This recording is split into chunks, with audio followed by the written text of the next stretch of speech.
вручимо їх вам, а ви вже вручите вчителям. Тому державна програма, вона працює, і це дуже гарно. Я думаю, сподіваюся, з отриманням цих ноутбуків буде можливість якісно забезпечити якість освіти. Ну, а як воно буде, подивимося вже в наступному році.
Хочемо подякувати за придбання 43 ноутбуків Нижньосерегоцьку селищну раду, депутатський корпус та відділ освіти.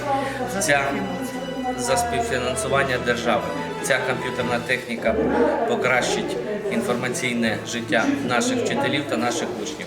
Користуючись нагодою, хочу привітати всіх нас з наступаючим святом Нового року та Різдва Христового, побажати всім нам щастя, міцного здоров'я, сімейного тепла, достатку, благополуччя і щоб в новому році здійснювалися всі наші заповітні мрії та бажання. Зі святом!